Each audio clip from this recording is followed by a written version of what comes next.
When the word mummy is mentioned, many people think of an evil being that is out to consume and curse anything before it, and we have Hollywood to thank for that. But what if I told you there were real evil mummies? What if I told you there was one that lived some centuries ago and wreaked havoc on the lives of all who possessed it? What if I told you I knew the location of that mummy today? Welcome back to Mysteries and Facts, where we talk about all things mysterious. And today, we will be talking about the world's most evil and unlucky mummy that you may have never heard about. AmenRa is an Egyptian princess, believed to have lived at least 1,500 years before the birth of Christ, 1500 BC. She was beloved by her people until her life was unfortunately cut short. Like all Egyptian royalty and members of the elite class, she was mummified after her death, in hopes that she may one day live again. She, however, never really came back to life, and was soon forgotten by her people. She was so forgotten that her burial site and most of the chronicles surrounding her life were lost to the sands of time. This was until her coffin was discovered, even after which no one truly knew who she was. This led to a string of unexplainable and scary events. Was the princess taking revenge for being forgotten? Was she angry with her people? Or is there more to her story? If you are wondering what I am talking about, don't. I will tell you in a second, but before I get to that, you might want to hit the like button and subscribe if you are new here. Coming back to the subject. Almost 3,400 years after the death of Princess AmenRa, in an excavation going on at Luxor, near the banks of the Nile, a vault was found. Further inspection of the vault led to the discovery of her mummified remains, which is where the doom and gloom begin. The discovery of her mummified remains excited those who found it for a variety of reasons, with the first being that there had been no records of her, meaning whoever possessed and was credited with her discovery would have their names immortalized and mentioned whenever this Egyptian princess was mentioned, not to talk about the attraction, fame and money it could bring them. But like with everything in this world, the rich and powerful seem to always have their way. 4 wealthy English men, who were touring the excavation site, thought it would be a good idea to purchase the mummy after the locals invited them to do so. And I mean, why not? Fame, power, prestige, respect, and money are what they probably envision for themselves. Despite these facts, why the rich tend to purchase and collect things they do not understand is beyond me. But to purchase the coffin of an Egyptian mummy in the 1890s, they should have known better. Nonetheless, the 4 drew lots and won, paying thousands of British pounds for it. Once the payments were finalized, the strange occurrences began. A few hours after winning the auction, the new owner of the coffin of Princess AmenRa was seen weirdly walking out of his hotel room, as though he was under some form of mind control. This was very weird to all who had seen him earlier, as he had entered the room very excited, and that was, however, the last time they were going to see him like that. No one dared stop him when he stepped out, and he walked out into the desert and never to be seen again. As weird and unexplained as this was, you'd think things will end with the disappearance of the auction winner, but no. The following day, one of the 4 was accidentally shot in the arm by his Egyptian servant, which led to the amputation of his arm. Aside from him, another one of the 4 also suddenly became ill with no cause or plausible explanation. He ended up spending all his fortune trying to cure the unexplainable and uncurable disease he had been somehow infected with, and ended up on the streets. From being a rich man capable of buying artifacts for thousands of dollars to being a match seller on the streets, this is a fate no rich man will like to have. You might be wondering, what happened to the last of the 4? But trust me when I say fate was not kind to him either. He lost his wealth in ways that cannot be explained. Despite all these, the coffin was still transported to England, where the men had originally come from. After all, one had won the auction and it was legally his. All these activities could have merely been an odd coincidence. Logically trying to explain them, however, proved otherwise. A businessman picked up the mummified Princess AmenRa when it arrived in London. But he too, just like the others, experienced a string of misfortunes that left several members of his family severely injured. To be specific, 3 of his family members were injured and almost died in a car accident, and his house almost burned down within the short time of having the mummy. Out of fear, he donated the mummy to the British Museum, which restored sanity to his family. Once the mummy arrived at the museum, its woes started. The museum, however, began to experience its string of misfortunes, much earlier and much faster compared to all who had possessed it before. For instance, the very day it arrived, as it was being taken off the truck that was transported into the museum, the truck that brought it accidentally reversed and tapped a passerby.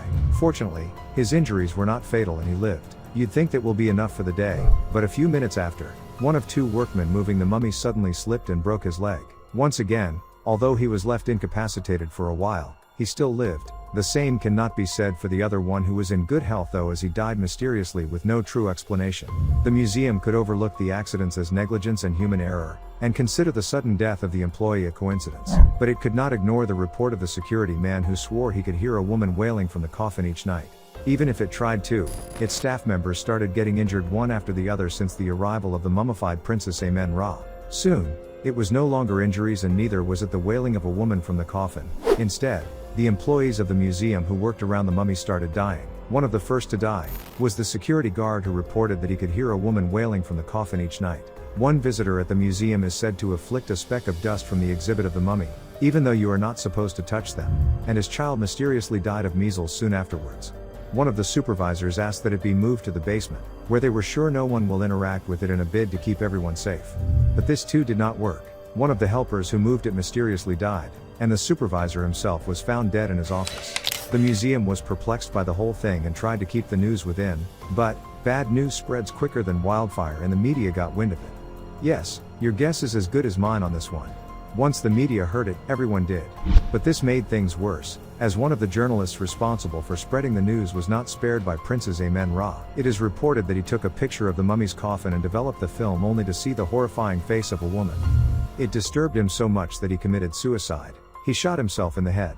This created fear among staff members and the general public, as well forcing the museum to do its best to quickly get rid of this evil mummy which brought nothing but bad luck. Guess what happened? A rich private collector bought it and kept it in his attic. Why he did that is beyond me. It seems he did not get the memo, but he too was met with tragedy with people around him getting injured and dying. Fear gripped his heart, and he soon realized that there was more to life than his collection. He tried exorcising the spirit within it, but the exorcist he invited, Madame Helena Blavatsky, a well-known authority on the subject, told him she could sense great evil from the coffin. However, nothing could be done about it as the evil will remain in it forever. He then tried to sell it, and went 10 good years without luck, as everyone was at this point vested with the story of a wicked mummy that was hurting and killing everyone who picked it up. Fortunately for him, an American archaeologist who could care less about the myth and supposed bad luck surrounding the mummy, ended up buying it. The new proud owner was more than happy to send this newly acquired artifact to New York. With all the stories surrounding the unlucky mummy which was capable of great and untold evil, he chose a befitting ship for the transport. The Titanic. The ship that God himself was not capable of sinking. What could a mere mummy do? If you are enjoying this video, and haven't hit the like and subscribe buttons already, this will be a good time to do so. Coming back to the story. Well, if you are like me and familiar with the story, you certainly do know what happened. It ended up sinking in the 400 miles off Newfoundland. While many blamed the sinking of the new White Star cruiser on the iceberg it hit during its maiden voyage, few who knew about the mummy stated that Princess AmenRa was responsible. It is believed she drove the ship captain mad, which is why he drove into the iceberg. They described the sinking of the Titanic as her most evil act. She took the lives of close to 1,500 people, injuring and scarring those who survived for life. Princess AmenRa took away the dreams of all who boarded the ship of dreams. This for some meant taking away their lives, which she did effortlessly on the 14th night of April 1912. Why she did this, no one knows, only that many lives were lost because of her. The government probably does not want you to know this because they can't explain it. So they make up a story of an iceberg bringing down one of the most robust ships ever built. At least, those are what the myths and legends say. But did Princess AmenRa really sink the Titanic? One of the best places to start as far as confirming this is the ship's manifest for cargo. The manifest does not mention any artifact that could have been the mummy on board the Titanic. If there was no artifact on board the Titanic that was the mummy, the logical conclusion is, Princess AmenRa cannot be credited or accused of sinking the Titanic. If this is true, did the mummy ever exist? Are any of the stories true? Has there ever been a mummy at the British Museum? Well, there is a mummy at the British Museum with the inscription number 22,542, and no name. The thing about this mummy is that it's actually no mummy at all but the lid of an inner coffin.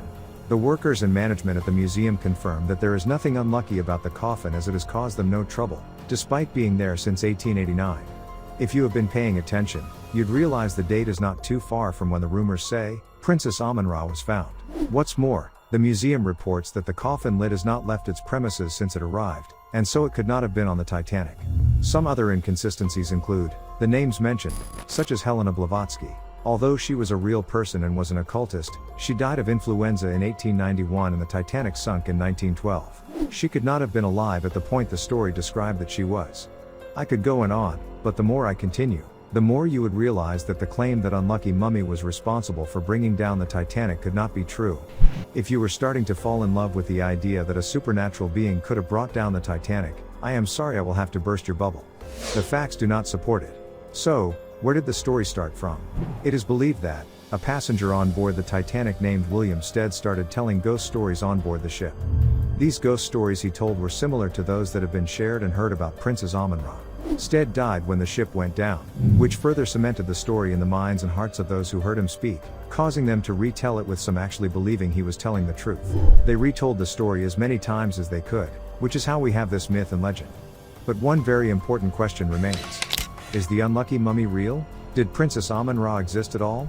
A large majority of people believe she is, even if she might not have brought down the Titanic. After all, there is definitely no smoke without fire. If anything, this group of individuals believe that authorities and the government are manipulating facts in an effort to downplay the existence of this being, the supernatural and the paranormal. They believe the princess was punishing her people for forgetting her, and all who had sought to use her for their own personal gain. There are also some who believe that the whole story is cooked up and simply a hoax. For this reason, the debate about her existence continues to this day.